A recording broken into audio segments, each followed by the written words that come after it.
Greetings and salutations, my dear audience. This is Joe St. Egg Benedictus, just coming at you from the old office.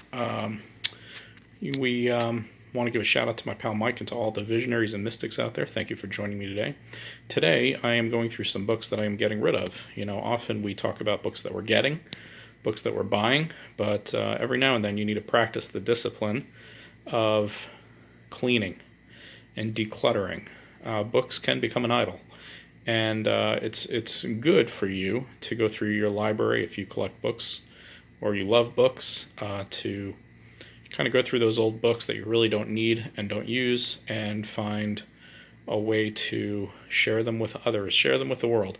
In this case, these books will be donated to our local bookstore, Used Bookstore, where I get most of my Bibles. So my hope is that other people will appreciate these books as much as I have, but you get to that place every few years where you say, I'm never really going to use this book. I haven't picked it up in 2 or 3 or 4 years, and am I really going to read it? Probably not. So let me go ahead and run through these and talk a little bit about each one and how they served me over the years. It'll be a brief video, but we'll go.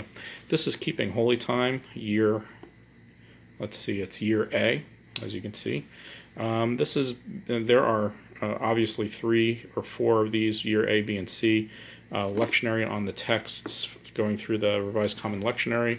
And although that is very helpful because we around here do use the lectionary most of the time, or at least half of the year, never really get around to using this book. I have plenty of commentaries that I really have no need of it. Now, I have used it in the past when I was in my previous church where we didn't have as many commentaries. I did use it and I needed it, but here we have plentiful commentaries.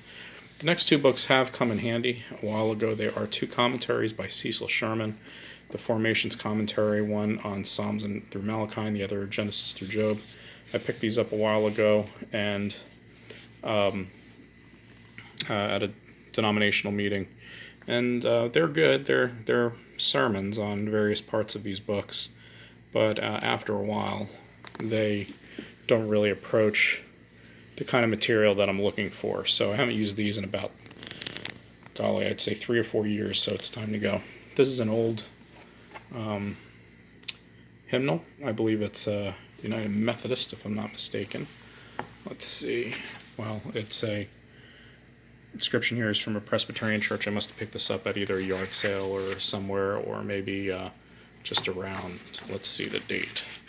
But it's just something that I don't need. I'm not a music minister.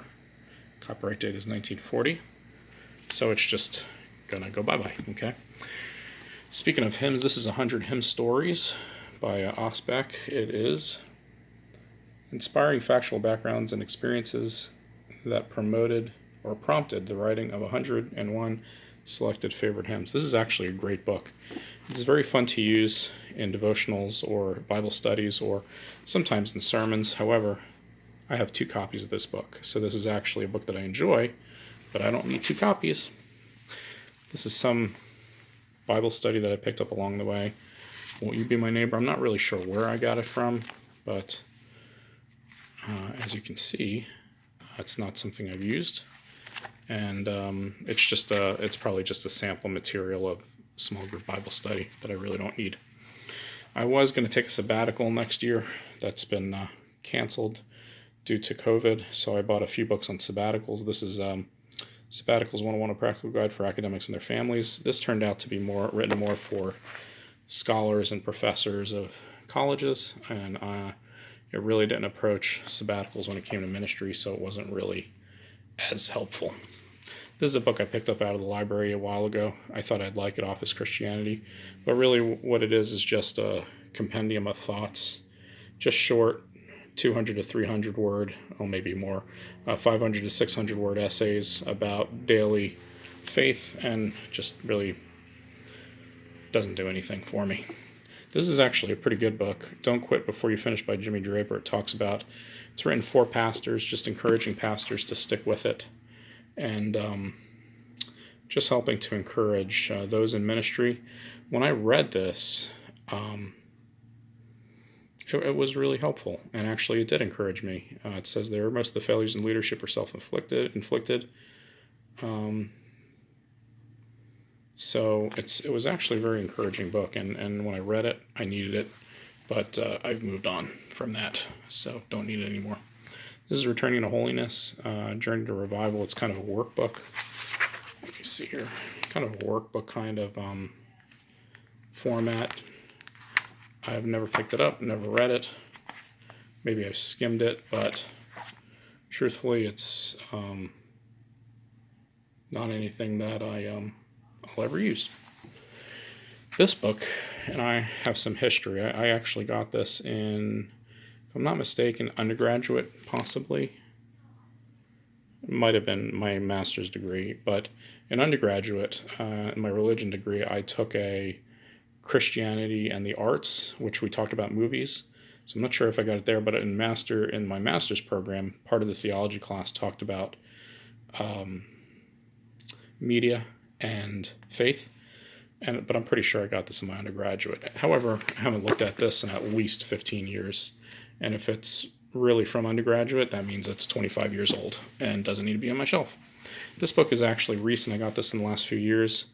Forbearance, a Theological Ethic for a Disagreeable Church. It kind of talks about the art of forbearance and being patient and really bearing with one another in church life, which is something we don't do. In these days and age, we are not patient. And forbearance, long-suffering, is biblical. So that encourages us how to be long-suffering. I read it. It's okay. It's not anything I'll use again. I mean, I know everything I need to know about it. This is Letters to a Young Pastor by Calvin Miller. It's a series of pastors, from a senior pastor, a veteran pastor, to a newly, just fictional letters to the reader who ought to be a young or aspiring pastor. I've had this for about 10 years in my library. I've never read it. I looked through it. Don't care to read it. This is Inclusive Christianity, a Progressive Look at Faith, Scott Thornton. It has a series of essays on how to look at Christianity through a progressive eye. Since I have a progressive background, I don't really need a beginner's book on the topics of progressivism, but it's kind of a topical book. So it deals with everything from providence. There you can see suffering in the world, joy, justice, how to read the Bible, and how to apply faith personally. I read through the book, I think, a long time ago. Won't read it again. Don't need to. So you can see I have my library catalog up there because I've been deleting the books, and every year I kind of go through my books, see what I want to keep, see what I want to read, see what I want to toss, and that is the group for getting rid of books today. For some reason, if you see a book that you really, really can't live without, let me know, and we'll figure out a way to get it to you. But if I don't hear from you in the next week, it is going to the Used Bookstore. So I hope you have a great day. And one of these days, I'm going to do a kind of tour of my library. It looks like a small library, but there are tons of books up there that are exciting. So maybe one day we'll review that. But have a great day, and study the Word. Be good. Behave. Don't get in trouble.